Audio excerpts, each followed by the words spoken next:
Lancemos sobre Jesus todas as nossas ansiedades, porque Ele tem cuidado de nós. 1 Pedro capítulo 5, verso 7. Uma vez mais estamos juntos e agradecemos a Deus por Ele nos conceder este dia, estes momentos. Agradecemos a vocês que estudam conosco cada dia a Bíblia, compartilham com outras pessoas os estudos. Agradecemos a todos que são inscritos no canal Hora Tranquila no YouTube, que clicam no dedinho de joinha. E também a todos que nos escrevem dizendo de onde estão acompanhando. Mandamos aqui um alô especial para Leonor Maia, também Albino, Marta Ferreira, Mônica Soares, Jacira Lage, Márcia Fadini, Sara Marinho, Elza Rodrigues, Lau Kriegel, Márcia Modesto, Zimar, Reuviana, Emily, Raimundo Ricarte Neto, Marli Abreu Lima, Adão Santos, Natália Suquina e a filha Uesa e todos os demais que nos escrevem, nós agradecemos e sempre mandaremos alô para vocês. Iremos orar. Pai nosso que estás nos céus, a Ti, nossa gratidão por mais este dia, por estes momentos. Pedimos que Teu Espírito Santo continue presente em nossa vida, falando à nossa mente, ao nosso coração, especialmente agora que vamos estudar a Tua Palavra, que Teu Espírito Santo nos ajude a entendermos e colocarmos em prática em nossa vida os Teus ensinamentos. Abençoa todos os que estudam conosco, dê vitórias nos problemas e necessidades que têm, que permaneçam confiantes em Ti. Todos esses nomes que nós aqui citamos, Tu conheces as necessidades de cada um, dê vitórias. Abençoes Emily, que está se recuperando de uma cirurgia. Abençoes também o Raimundo Ricarte Neto. Abençoes o Adão Santos, dê vitórias a ele também. A Uesa, que tem um tumor no cérebro, e todos os demais, Pai. Nós sabemos que Tu conheces cada um, a fé que tem em Ti. Dê vitórias em nome de Jesus. Amém. Ontem nós falamos aqui a respeito de Moisés. Quando nasceu, a mãe o escondeu por 3 meses, mas depois não era mais possível escondê-lo para que não fosse encontrado pelos egípcios e morto. E a mãe o colocou num cesto no rio Nilo e a princesa o encontrou.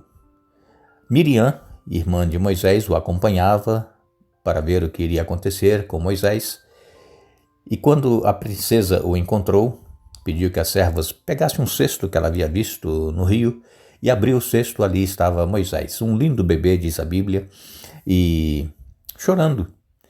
Miriam logo se aproximou da princesa e se ofereceu para que ela procurasse uma pessoa hebreia, uma mulher, que pudesse cuidar do bebê e amamentá-lo, e a princesa concordou. Até os 12 anos, Moisés foi educado pela mãe.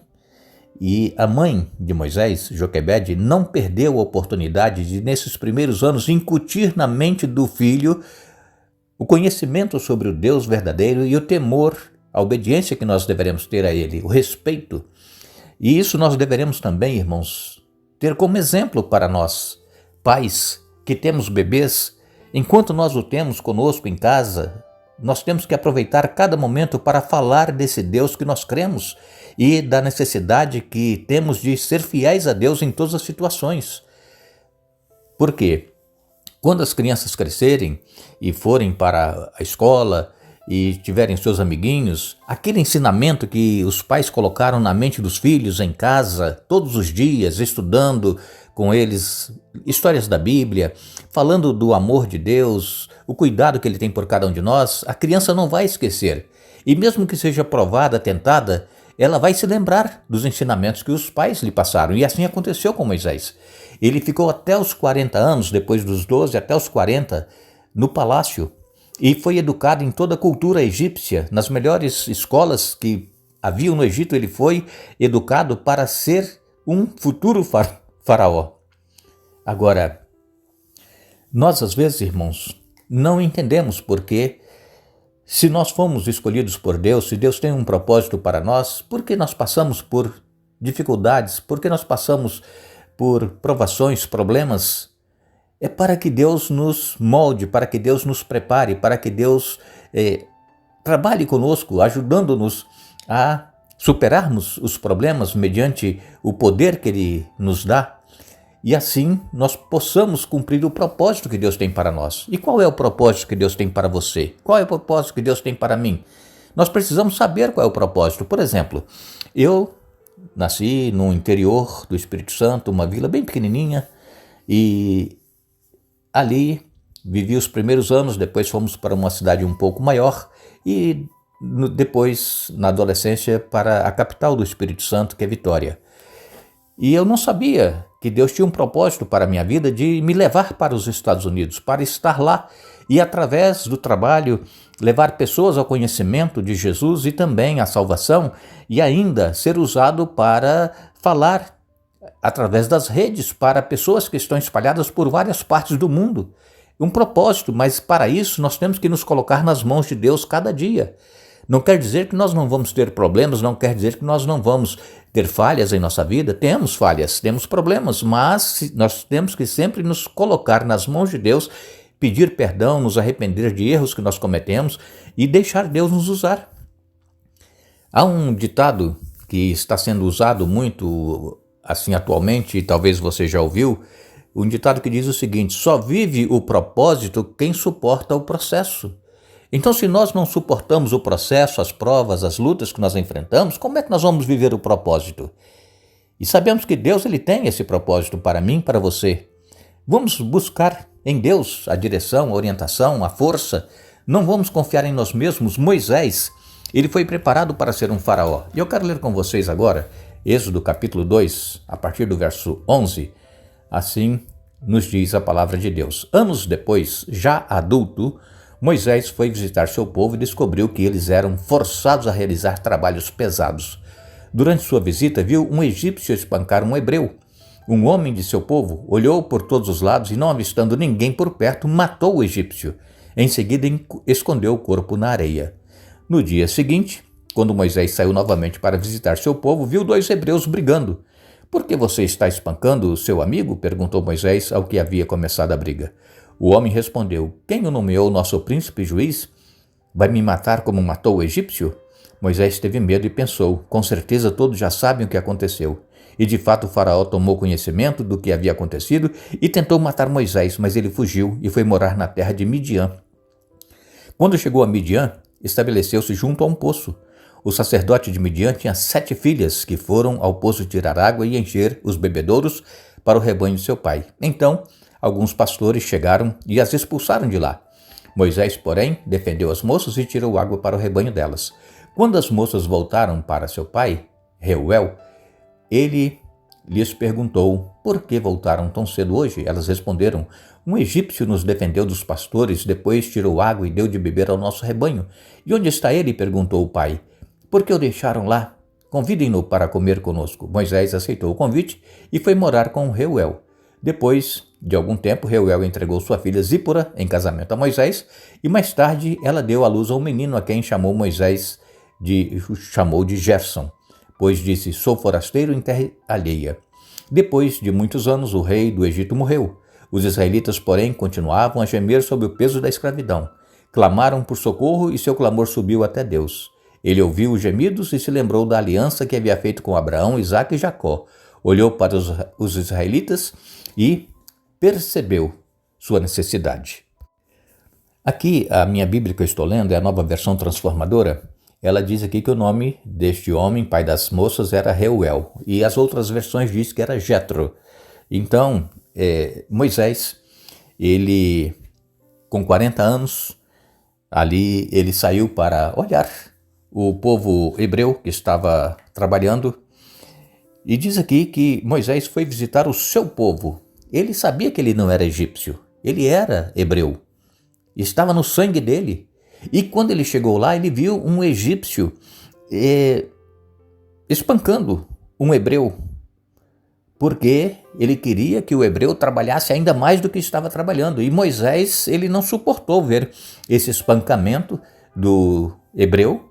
E Moisés, então, ele se apossou da sua força e matou o egípcio.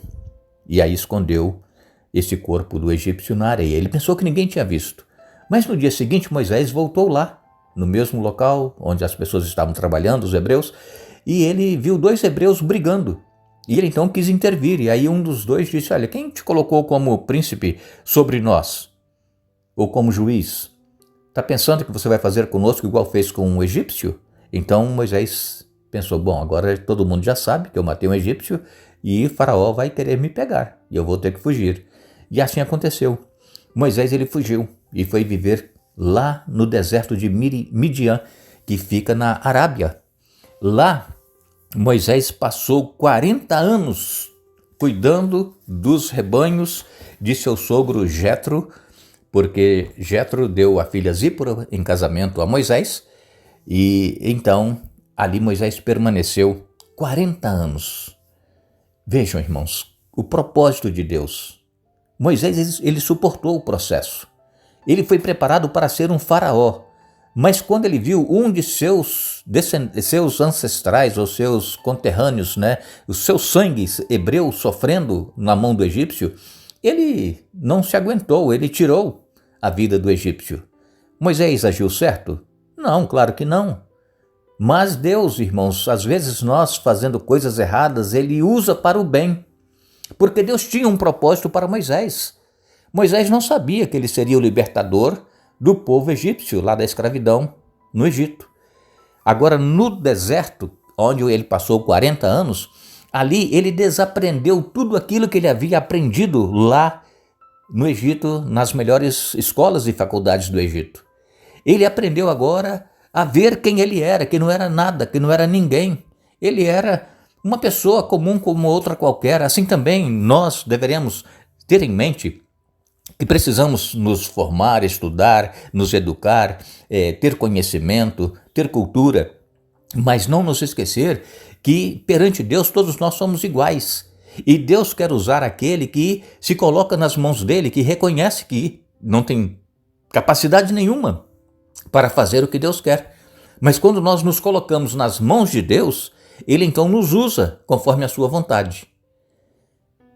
E aqui nós vemos então que Moisés, ele passou esses seus 40 anos ali no deserto, sendo preparado por Deus para poder depois voltar ao Egito e libertar o seu povo. Esse era o propósito de Deus para com Moisés. E eu volto a frisar, nós estamos neste mundo porque Deus tem um propósito para nós. Às vezes, muitos ainda não sabem qual é o propósito, mas Deus, ele quer usar. Coloque-se nas mãos de Deus, ore, humilhe-se, peça a Deus que te use conforme for a vontade dele, que não seja, quem sabe, em grandes coisas. São nas pequenas coisas que Deus ele vê o que nós estamos fazendo e que estamos sendo útil para aquilo que nós estamos fazendo. Então é hora de nós nos voltarmos para Deus, é hora de nós nos colocarmos nas mãos dele e pedir para que ele nos use para o propósito pelo qual nós estamos aqui neste mundo. Nós queremos agradecer a todos vocês que estiveram hoje conosco estudando a Bíblia. Vamos retornar amanhã para concluir esse nosso primeiro estudo, mas lembramos a todos que a nossa pátria está nos céus, donde aguardamos um Salvador, o Senhor Jesus Cristo. Filipenses capítulo 3, verso 13. Que Deus nos abençoe.